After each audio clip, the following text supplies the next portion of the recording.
लेकिन इनका जो हिंदुत्व है वो कैसे है कि आपस में लड़ाई लड़ाओ, आपस में झगड़ा करो, परिवार में झगड़ा लगाओ, पार्टी में झगड़ा चालू करो और सत्ता हासिल करो। कल कोई आया था पूना में, कहते हैं, उन्होंने पूछा क्या कैसे चल रहा है महाराष्ट्र में, तो कहा कि आज बड़ा अच्छा दिन है। तो क्यों? तो शिवसेना का नाम और चिन्ह हमने अपने साथ जो गुलाम आए हैं उनको दे दिया। तो व्यक्ति बोले बहुत अच्छा, मोगैम्बो खुश हुआ। ये मोगैम्बो है।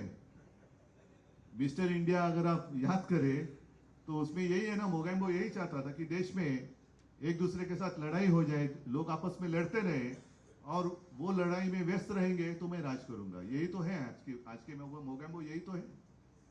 वो भले हिंदू है, लड़ो, हमारे साथ है, वही हमारे, वो हिंदू हो या कोई हो, कोई उसका उसमें फर्क नहीं पड़ता। आप हमारे पार्टी में आते हो तो ही हिंदू है, और नहीं है तो आपने हिंदू तो छोड़ दिया।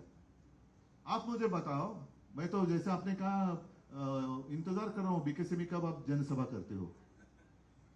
मुझे तो लोगों के सामने आना है, लोगों के बीच में आना है और पूछना है, बताओ मैंने क्या गलती की है। 2.5 साल मैं मुख्यमंत्री था, कहां मैंने भेद किया है? आपस में लड़ाई कभी मैंने करवाई है? कभी शिवसेना ने आपस में लड़ाई लगाई है, की है? कभी नहीं। दुख इस बात का होता है कि 92 93 की जो आपने जिक्र किया, तो यही तो मेरे शिवसैनिक है। आज अनिल परब है, वायकर है, विनायक जे, ऋतुजाताई बसले त्यांचं, तेव्हा रमेश होता, भाऊ कोरगावकर है, इकडे पण काही लोक असतील। ये तो हमारे सैनिक है जिन्होंने मुंबई को बचाया था। और आज जो हिंदुत्व की बात कर रहे हैं वो उस वक्त कहां थे? एड्रेस नॉट नोन, कहां गए पता नहीं। और आज बड़े सीना तान कर आ रहे, 56 इंच की छाती। अरे आपकी 56 इंच का जो सीना है उस वक्त कहां था? उसको तो पसीना आया था। आप कहते हैं 56 इंच का सीना, उस वक्त तो पसीना ही पसीना हुआ था। तो उस वक्त जिन्होंने मुंबई बचाई उनको आप अभी गुनहगार मान रहे हो। और मैं कांग्रेस के साथ गया, मैं नहीं गया, भाजपा ने मुझे ढकेला है, भाजपा ने मुझे ढकेला। और ये बात मैं दोहराना इसलिए चाहता हूं ताकि गलतफहमी आपके मन में ना रहे। 2014 में मैंने नहीं युति तोड़ी थी, भाजपा ने युति तोड़ी थी, और तब भी मैं हिंदू ही था ना, आज भी हिंदू हूं। उस वक्त आपने युति तोड़ी थी। बाद में जब आपको पता चला, जरूरत पड़ी कि अरे शिवसेना तो साथ में लगेगी, क्योंकि उस वक्त लास्ट मोमेंट चंद्रकांत जी, मतलब चुनाव, वो जो नामांकन पत्र दाखिल करने की डेट रहती है उसके एक दिन पहले उन्होंने युति तोड़ी। बड़ी मुश्किल थी क्योंकि 288 जगह पर मैं कैंडिडेट कहां से लाऊं। तो भी हम लड़े, अकेले लड़े तो 63 आए थे हम। बीजेपी को ऐसा लगा था कि वो अकेले की जोर पर सत्ता संभालेगी, नहीं संभाल सके, हमारी मदद लेनी पड़ी।